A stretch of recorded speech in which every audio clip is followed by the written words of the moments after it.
And I'd rather lose every listener of my show than just say, oh, I'm just going to forfeit the fight. The left spied on Trump, attacked Donald Trump, used the FBI to do it. We should all forget it. We shouldn't forget it. Here's a piece you really, really should read. You really should. Because we can't say on one hand, like, oh, nothing's going to happen. And then when stories come up that are interesting, say we should ignore them. Well, that's maybe the reason nothing's ever happening, because a lot of people have decided to move on. I'm not moving on. Lee Smith, Epoch Times. Please read this. You can go right to the Epoch Times website. You can go to my newsletter. I don't care how you do it. It doesn't matter to me. But please read it. Affidavits raise more questions about the FBI's role in the Trump probe. Let me sum this up for you quite simply. We know that FBI spied on Trump and the Trump campaign. You know, the whole Spygate, you know, the PP tape. We've heard all that. We don't need to go into that entire background. Well, the reason the FBI spied on Trump was because of this dossier information. But here's something fascinating.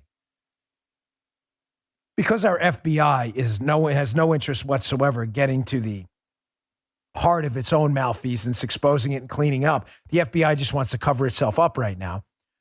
What's really interesting is the court system, not criminal court, but the civil court system, is starting to give us answers on Spygate we couldn't get from our own investigators because they don't want you to know what really happened. Well, what do I mean? Well, the authors of the dossier and their alleged sources are being sued. They're being sued by very rich people who are saying, hey, you said I did this in this anti-Trump dossier and I didn't do it. Everybody tracking? Everybody show up, because I don't want anyone to be confused. Okay, everybody's tracking. So people in the dossier and companies mentioned are suing Christopher Steele, saying, I didn't do this, prove it. Amazing that our criminal courts can't get to the bottom of this, or FBI, but the civil courts can. So Alpha Bank is engaged in a defamation lawsuit, and they're suing certain people involved with the dossier. Well, this is what's really fascinating. In this lawsuit, all this new information is coming out. Remember, the FBI saying we spied on Trump because of Christopher Steele's information. Steele's then saying, I got it from this guy, Danchenko. Watch the chain. FBI says they got it from Steele. Steele says he got it from this guy, Danchenko. Danchenko said, hey, I got it from these 5 sources. In the lawsuit, all of these sources were forced to give depositions. So what's fascinating, what their answers were. Screenshot number 1 from Lee's excellent piece. So Steele, who claims that this report and others, the dossier reports, are sourced to a Russian nationally hired Igor Danchenko, and then Danchenko in turn says the information came from a network of Russia-based sources. Simple, right? I got it from him, he got it from him, he got it from them. Well, this is interesting. The affidavits filed this week by these Russian sources were sworn by 5 Russian nationals who say Danchenko's allegations that they served as sources for Steele's reporting are false. So just to be clear, FBI was spying on Trump because of the dossier. Steele's like, I got the dossier information from Danchenko. Danchenko saying I got it from these 5 Russians. Yet when these 5 Russians are sworn to give a sworn deposition in a civil case, they're like, I didn't say any of that. That's all false. That's kind of weird. So that begs the all-important question. Well, if the information about Trump and the PP tape and colluding with the Russians didn't come from anyone, Steele said he got it from Danchenko. Danchenko said he got it from the sources, but the sources are saying, I didn't say that. Then where did it come from? Did the FBI make up this story the whole time? And was Steele just the front man for the whole thing?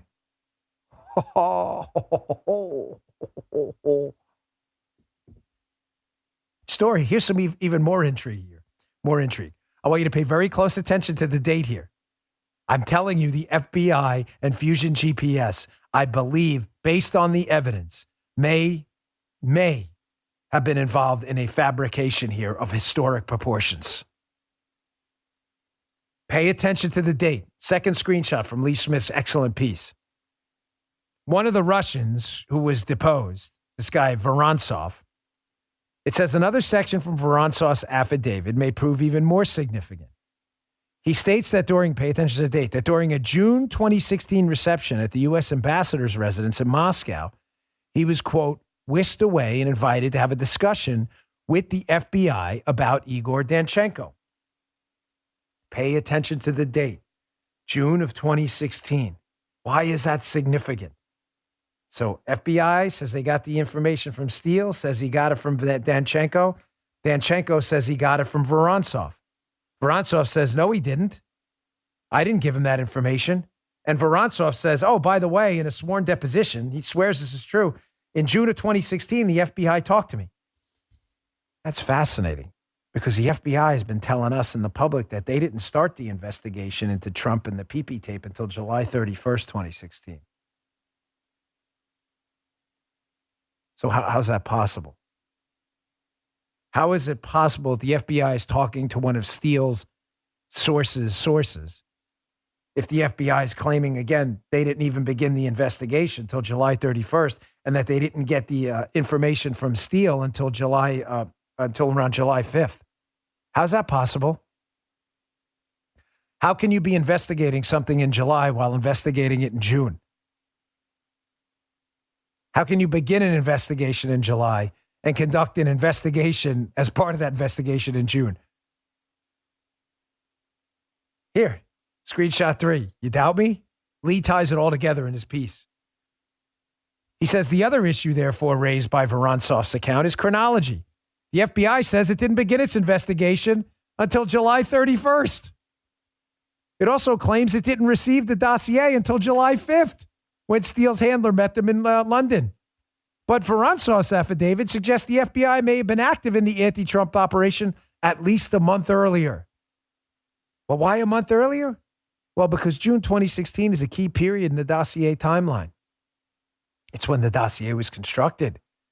Fusion GPS documents and public testimony show that between October 2015 and mid-May of 2016, Fusion GPS was focused on public reports of Trump's alleged ties to organized crime figures in the Soviet states.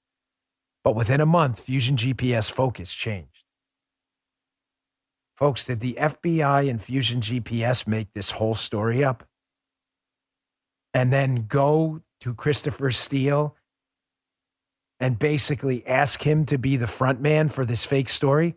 I mean, it's not a complicated case to understand. If I want to frame Guy for colluding with the Russians to get this job here in the Dan Bongino studios, and I don't have any evidence, but I want to frame Guy, just go to a guy by the name of Christopher Keel and say, hey, Christopher, can you do me a favor? Can you just write a dossier that Guy's colluding with the Russians? Yeah, sure, no problem. Well, why would they go to Christopher Steele to do that? Maybe because Christopher Steele was working with Glenn Simpson from Fusion GPS, and Glenn Simpson, as far back as 2007, had been writing about Soviet influence inside Washington. Wall Street Journal, 2007, Glenn R. Simpson, how lobbyists help ex-Soviets woo Washington. They had the perfect guy. What was the problem with the perfect guy's story? Glenn had been writing about Soviet lobbying and organized crime and things, but that wasn't enough of an angle for Trump. So did someone in the FBI tell them to change the angle? Don't say Trump was colluding with organized crime. Say he was colluding with the spy services instead. Sounds to me like they could have made it all up.